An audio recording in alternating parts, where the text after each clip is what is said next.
¿Se acuerdan de lo que siempre hemos dicho aquí en nuestro medio? Que la reactivación económica se la hace cuando se genera obras, cuando desde el Estado se comienza a generar trabajo. ¿Y cómo se genera el trabajo? Cuando se comienza a trabajar en la obra pública. Yo quiero que vean, porque Andrés Manuel López Obrador le está dando un mensaje a todos esos gobiernos inoperantes de derecha que solo se llevan la plata a sus bolsillos, pero no hacen una sola obra capaz de generar trabajo y evitar la delincuencia, el auge delictivo. El delincuente a veces crece porque no tiene que llevarle de comer a sus hijos, roba un celular y un policía lo mete por tráfico. Así, todo esto está hecho, está podrido. Y me encantó este mensaje. Es bastante importante que lo miren de principio a fin. Porque es precisamente lo que se tiene que hacer en los gobiernos para reactivar la economía del país ecuatoriano. No es lo que está haciendo Noboa, no es lo que hizo Lazo, no es lo que hizo el otro sinvergüenza ese de Moreno. Es lo que hizo Andrés Manuel López Obrador. Es lo que hizo Rafael Correa, la reactivación económica a través de la obra pública. Ahí hay una explicación que los cachetea así. Vamos a mirar. En el gobierno nuestro han ayudado en la transformación los 4 motores de la economía. El sector público, como nunca se reactivó la inversión pública y se demostró que es fundamental. Si hay inversión pública, hay empleo. Todo lo que fue el periodo que tú conoces bien de el desarrollo estabilizador, que se le llegó a considerar como el milagro mexicano, sí, señor, en materia económica, tuvo que ver con la inversión pública.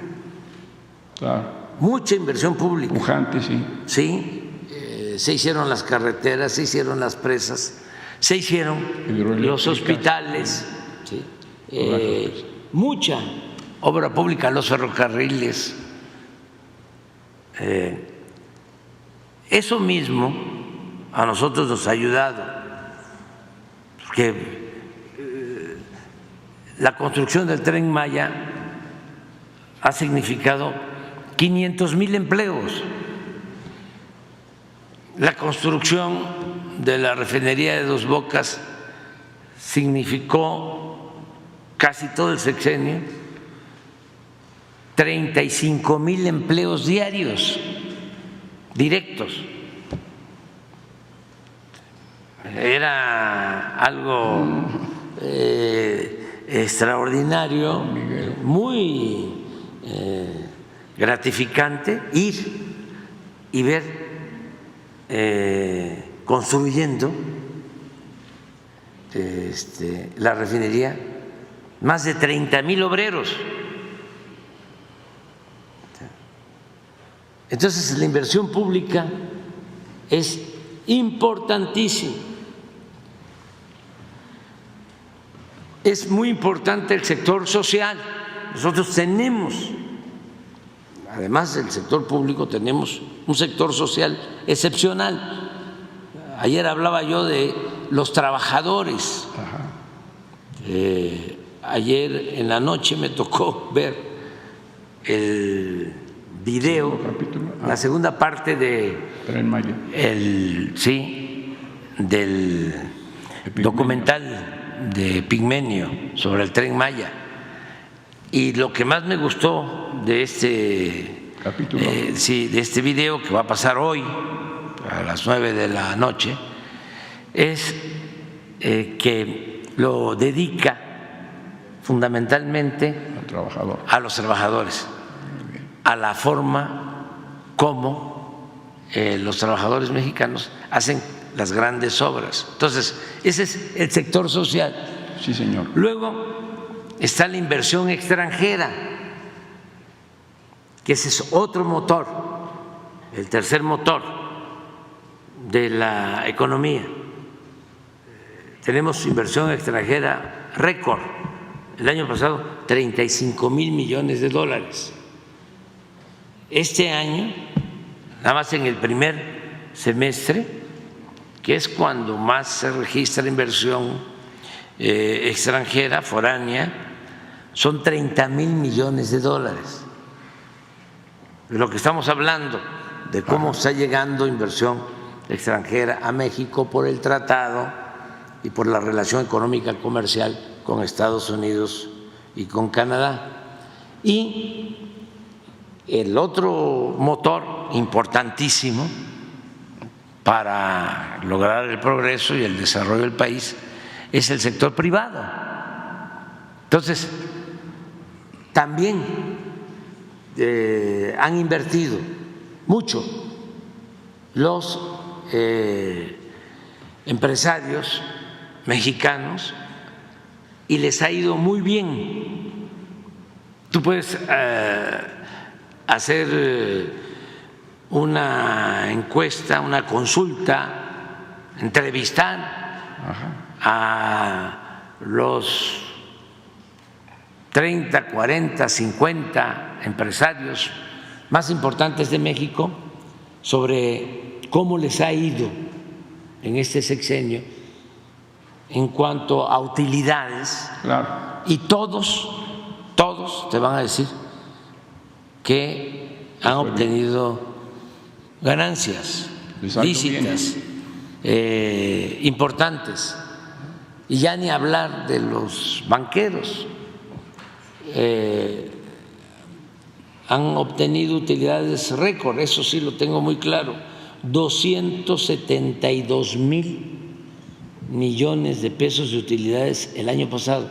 Usted nos contó que cuando aseguró la presidencia habló con los banqueros y les dijo no va a cambiar las Sí. reglas, pero son unas reglas terribles, el dinero es costosísimo, señor presidente. ¿Cómo? Son unas reglas que usted no les ofreció no cambiar, que les han beneficiado, como si tienen ganancias fabulosas, aladinescas, y el dinero es carísimo y las condiciones de crédito es carísimo. Sí, pero es parte de los equilibrios. ¿Parte de los equilibrios que debemos de mantener. No cambiaron las reglas. Sí, claro. ¿Sí? Ellos siguieron invirtiendo en México y nos garantizó el no cambiar esas reglas, que se mantuviese estabilidad económica, financiera. Es un precio que hay que pagar porque es muy importante mantener estos equilibrios. Desde luego, si le va bien a la mayoría del pueblo, porque yo puedo, Miguel, y me estás tratando un tema muy importante, yo puedo decir que le fue bien en mi sexenio y se puede probar a empresarios y a banqueros, pero muy bien, como nunca en la historia. Pero tengo la dicha de poder decir también que le fue muy bien a la mayoría de los mexicanos y sobre todo que sacamos de la pobreza a millones de mexicanos, como no sucedía en décadas.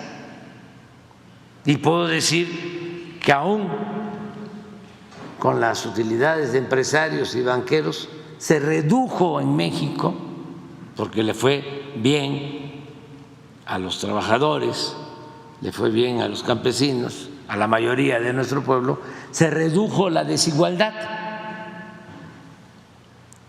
Voy a poner un ejemplo. Sí, señor presidente. La diferencia cuando gobernó Calderón entre un rico y un pobre en México, el rico tenía 34 veces más en promedio que el pobre, 34 veces más. Y ahora, de acuerdo al INEGI, esa diferencia se redujo a 15 veces, de 34 a 15. ¿Los pobres son menos pobres? Los pobres son menos pobres. Y eso es mi gran satisfacción.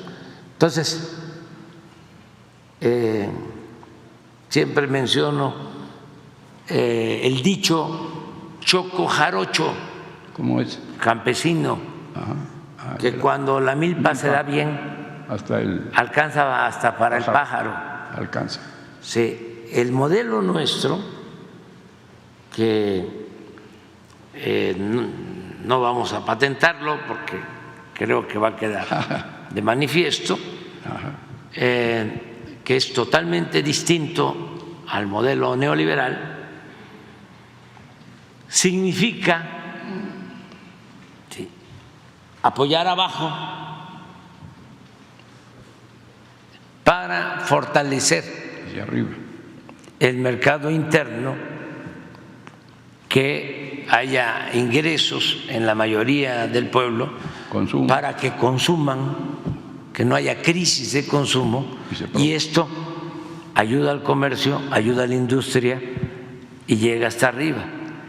El modelo neoliberal que impusieron y que siguen aplicando en otros países es ayudar arriba con el sofisma, la mentira de que si le va bien al de arriba, salpica. Sí, la riqueza llega abajo, como si la riqueza fuese contagiosa o permeable, y eso no es así. ¿Sí? Entonces, como decidimos llevar a cabo esta política, que es única, no se aplica en otros países, no es presumir, pero vino la crisis de la pandemia, sí, y lo que me vinieron a sugerir era que hiciéramos lo mismo, que incluso contratáramos créditos para apoyar arriba. Me vinieron a plantear una moratoria en el pago de impuestos. Ajá. Me acuerdo que el dirigente de empresarios me dijo, mire, si no acepta, además, ya que lo mencionaste, tuvo cosas muy buenas, A él se le deben dos cosas, por ejemplo, muy favorables.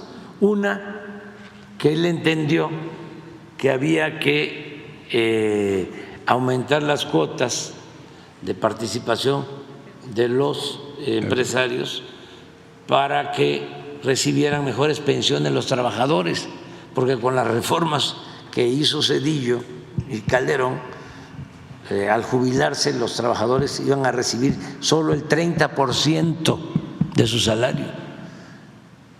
Entonces, Carlos Salazar entendió esto y dijo, nosotros nos comprometemos a incrementar las cuotas, y ahora ya nosotros complementamos este apoyo a pensionados con un fondo para el bienestar, pero ellos ayudaron. Y él ayudó también mucho en que aceptaran los empresarios los aumentos de salario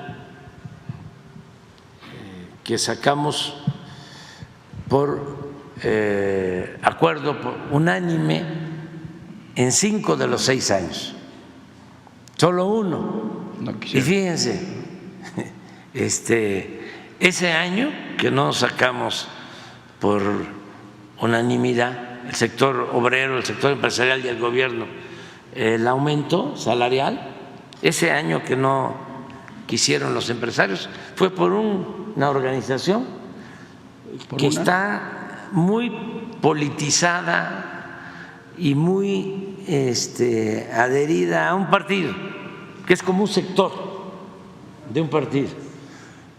Pero hasta las organizaciones empresariales más fuertes habían aceptado. Es más, cuando se rechazó por parte de esta organización y no se logró el consenso, hasta se molestaron algunos empresarios, grandes. Pero fue la única ocasión que no logramos consenso. Entonces, todo esto se lo debemos a Carlos. Lo de gasoductos también él ayudó en buscar un acuerdo. Ahorramos con una negociación, en vez de cancelar los contratos, $4.500 millones en la negociación a favor de la Comisión Federal de Electricidad, porque habían entregado en el gobierno anterior contratos verdaderamente leoninos. Bueno, pero en este caso, cuando la pandemia, me dice que me plantean una tregua los impuestos. De los impuestos. Y le digo, no, porque nos quedamos, como decía don Isaac Saba, el finado Isaac Saba, que lo recuerdo mucho, porque tenía sentido del humor y éramos amigos. Y una vez le dije, don Isaac, ¿cómo va a andar con ese carro? Está muy viejo, cómprese otro. No, dice, porque me desacompleto. y sí tenía, ¿no?, para comprar otro, pero entonces casi le dije eso, no, nos desacompletamos. O sea, ¿cómo? Y me contesta, ¿sí?, es que es mejor la tregua porque de todas maneras no van a pagar, no va a recaudar nada.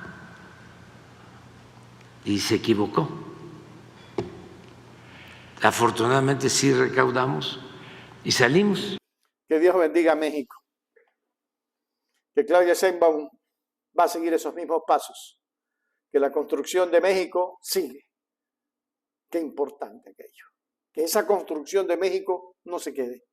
Que esa cuarta transformación siga adelante. Y que Dios siga bendiciendo a México. Adelante.